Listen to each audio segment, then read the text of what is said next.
వాళ్ళు మనల్ని మోసం చేశారు. ఇక్కడ సైనికుల మాట అటుంచి ఒక్కడు కూడా కనిపించట్లేదు. పదండి, గుడారాలకు వెళ్దాం. మహారాణి మహారాణి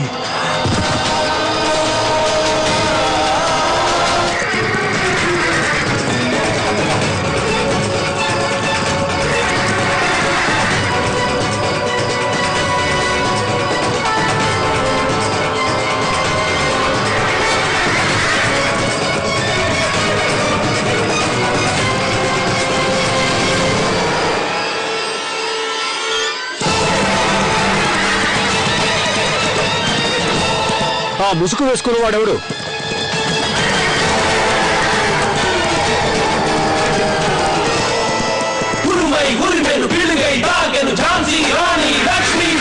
దుర్గాదేవి ఝాన్సీ రాణి వీర నారీ నారీ మణి మీ పాలిట యమదూతగా మారి పాశం విసిరెను లక్ష్మీబాయి. సాగదురాయిక మీ పెత్తనం తప్పదురా మీ తిరుగు ప్రయాణం.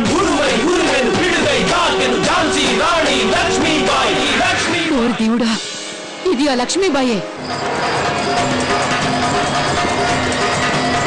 ఇక నిన్ను ప్రాణాలతో విడిచిపెట్టను లక్ష్మీబాయి. ఒక సింహం గుహలోకి అడుగుపెట్టిన తర్వాత దాని ఫలితం ఏమిటో నీకు తెలిసేలా చేస్తాను. జగద్రక్షకురాలు వెళుతుంటే లోకం తల వంచుకుంటుంది. ఆ తల్లే ఇప్పుడు ఇటుగా వెళుతోంది. అహంకారం, అంత అహంకారం పనికిరాదు తల్లి. నీ నడవడిక మార్చుకో. ఆలోచించు ఊర్చారాణి, లేదంటే నీ కథ ముగిసిపోతుంది కదా. అధికారం అధికారం అధికారం అధికారం అధికారం అధికారం అధికారం. చండీరాణి, ఈ రోజు అమ్మవారి పర్వదినం.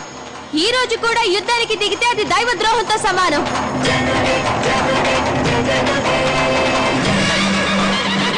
నేను మన మహావీరుడు తాత్య గురువు గారిని తీసుకొచ్చాను.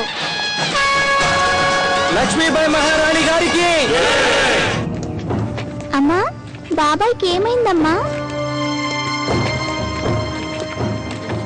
ఏం లేదు నాన్న, యుద్ధం అన్నాక ఇలాంటివి జరుగుతూనే ఉంటాయి. సుందరి, నువ్వు వెళ్ళి వైద్యుడిని తీసుకురా. నన్ను మానసికంగా దెబ్బతీయాలని ఆ చండీ రాణి ఒక నిరపరాధిని దారుణంగా చంపడానికి కూడా వెనకాడలేదన్నమాట. మహారాణి గారు, తాత్య గారికి చాలా తీవ్రమైన గాయాలయ్యాయి. ఇవి మానాలంటే కొంచెం వ్యవధి పడుతుంది. ఆయనకి పూర్తి విశ్రాంతి అవసరం మహారాణి. ఇలాంటి స్థితిలో తాత్య గారు యుద్ధానికి వెళ్లడం అంటే చాలా ప్రమాదం. పర్వాలేదు, తుచ్చమైన ఈ గాయాలు తాత్యాని యుద్ధ రంగానికి వెళ్లకుండా నివారించలేవు. మా మహారాణి గారు తన ప్రాణాల్ని పణంగా పెట్టి నన్ను కాపాడి తెచ్చారు. అక్కడ లక్ష్మీబాయి మహారాణి యుద్ధం చేస్తూ ఉండగా ఈ తాత్య ఇక్కడ విశ్రాంతి తీసుకోవటమా? అంతటి నీచమైన బ్రతుకు నాకొద్దు. మన్నించండి మహారాణి.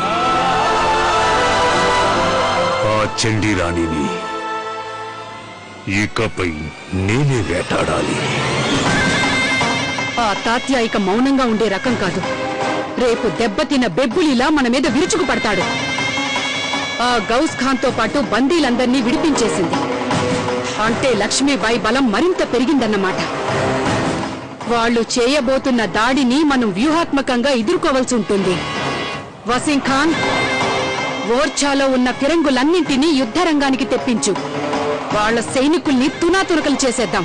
కానీ చండీ మహారాణి గారు, గౌస్ ఖాన్ లాంటి ఫిరంగుల నిపుణుడు ఝాన్సీ సైన్యంతో చేరిపోయాక వాళ్ల దాడిని ఎదుర్కోవడం కొంచెం కష్టతరమే అవుతుంది. అందుకు అవసరమైన ఏర్పాట్లు నేను చేసేశాను.